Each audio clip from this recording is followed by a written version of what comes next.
everybody nice and quiet. I know all the SBG kids will be well behaved because they're the best behaved kids in the world, right guys? All right. So first of all, let me just say welcome.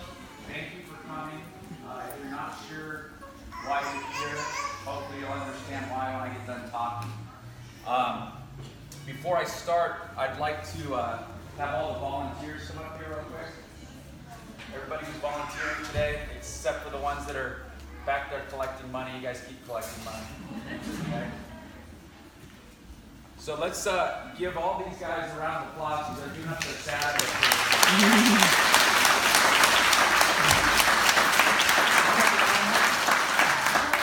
And then Erin's not here right now, so you guys will have to tell her that I said something nice about her. But she kind of heads the Gorilla Booster Club for us, which is a nonprofit, a 501c3 that's set up with the state and federal government.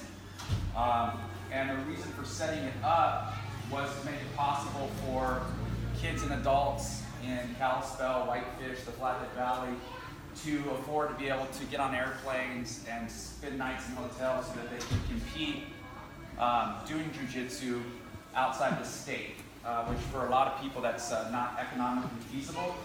And so by setting up this nonprofit, we're able to then help offset people's expenses. So people that may not have ever been on an airplane, which I've had several students tell me, hey coach, this is the first time I've ever been on an airplane, which is pretty amazing to me. Or hey, this is the first time I've left the state. Okay, so it's about jiu-jitsu, but it's not necessarily just about the sport of jiu-jitsu. It's about the opportunities that the sport of jiu-jitsu provides. And competition and a meritocracy and everything that makes our country great and makes people do great things can be encapsulated in this little tournament that we're going to do today, because what's going to happen today is one kid's going to win and one kid's going to lose every single time. And the kid that loses actually benefits more than the kid that wins. Okay? 70% of all small businesses fail in the first 2 years. Okay? Most of them, in fact 71%, never try again. The 29% that are ready enough to try again do amazingly well the second time. And the ones that fail again and try a third, fourth, even a 10th time do better every single time they try again. Okay? So this is an opportunity for kids to learn how to fail. Okay? To fail well and then to succeed. Okay? So what I want from you guys as parents and friends is to not provide them with excuses. Please avoid the temptation. They'll make enough excuses for themselves. We all do. When they lose, I do not want you to say that that other kid looked like he was too big to be in your division. Or that other kid was a yellow belt. Why was a yellow belt in your division? Those are all excuses. Okay? Please don't do that. All you need to do is say, hey, I'm so proud of you. That took a lot of courage to do what you just did. Did you try your best? If the answer is yes, there was nothing else they could have done. And in life later, when they apply to colleges and don't get into the one that they wanted to get into, or they ask somebody to marry them and they say no, okay, they're going to experience failure. When they get fired or when they don't get the job that they want, they're going to need to be able to pick themselves back up and try again, fail again, try again until they succeed. So that's what we're doing here. Hopefully there won't be any tears today, but based on my previous years of experience, I guarantee there will be tears today. Okay? That's okay too. I'd rather have them crying here, losing here, so that later in life they don't give up. Okay? Now, raise your hand if you're a black belt in Brazilian Jiu-Jitsu. Okay, perfect. So nobody needs to coach today except for the people that are up here coaching. Okay? So please don't coach. You can cheer, you can support, but don't coach. We'll provide coaches for all the competitors. Okay? Now, let's talk about what jiu-jitsu is. It's not karate, it's not kung fu, it's not whatever you might have in your head about it. So I'm going to quickly ask my daughter and wife to help me explain jiu-jitsu to you guys and how the point system is going to work today. Okay? So, all jiu-jitsu matches start standing. Okay?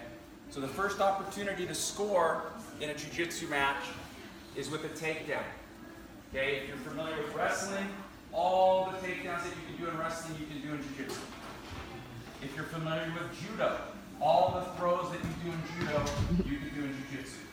So, Stella, why don't you throw your mom real quick?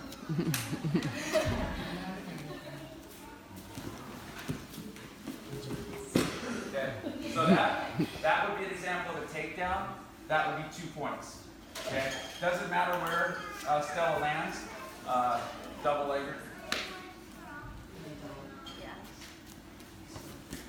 Okay, still 2 points. So that's the first opportunity to score. Now, what a lot of jiu-jitsu people like to do is pull guard. Okay, so go ahead. This gets the fight to the ground without having to take the other person down, but there's no points for this. Okay, there's no points for that. Now, once it goes to the ground, the next opportunity to score is when the person on bottom is able to come to the top using what we call a sweep. So there's lots of different ways. We'll go ahead and sweep her. Okay, this would be 2 points as well.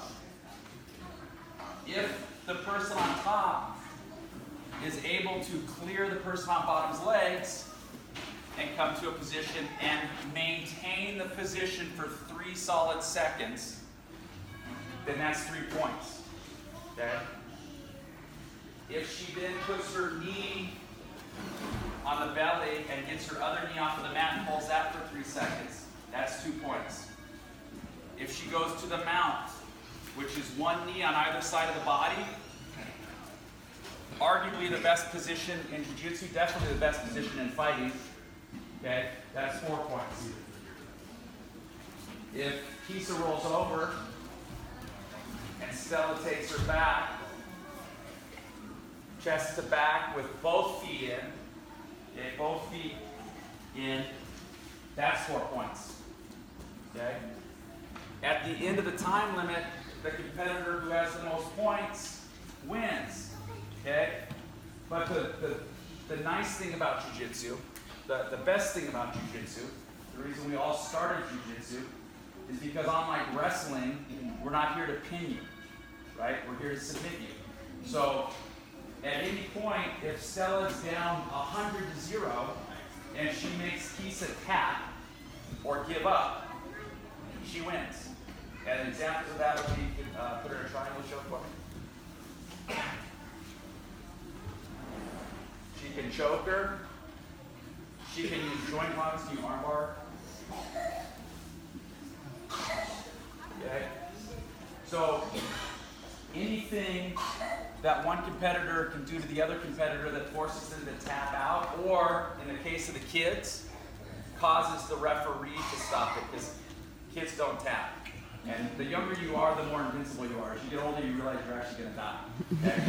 But with the kids, we're going to stop it. Okay? Because we want it to be a good experience. Obviously, we don't want to send anybody home with sprained arms or broken limbs and things like this.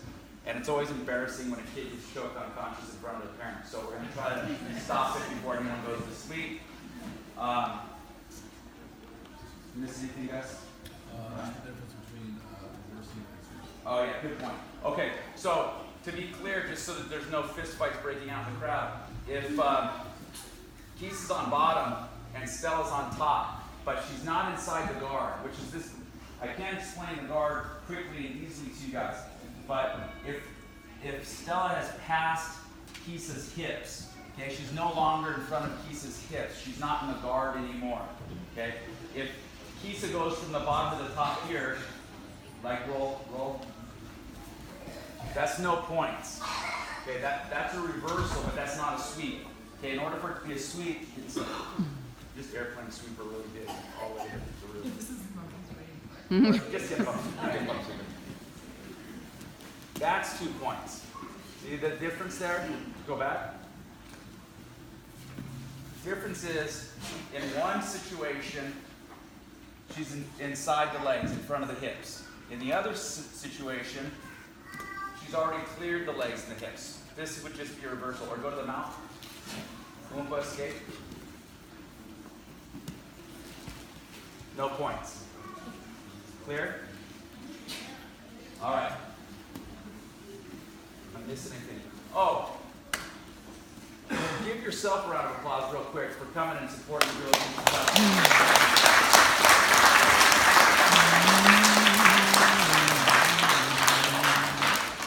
All right, we're going to get started here shortly.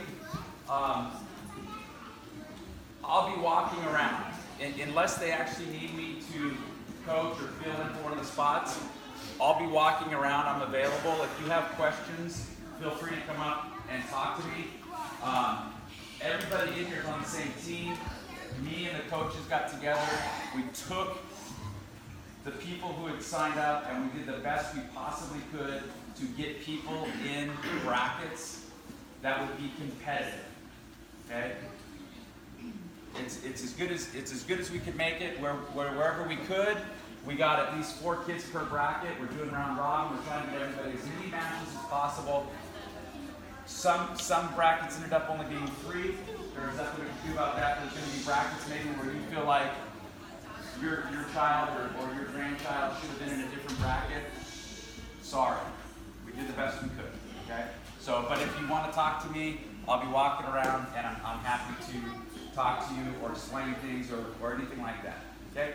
I'll give you about 5 minutes while we start rallying up the kids into their groups, and then we'll get started about 10:30. Thanks.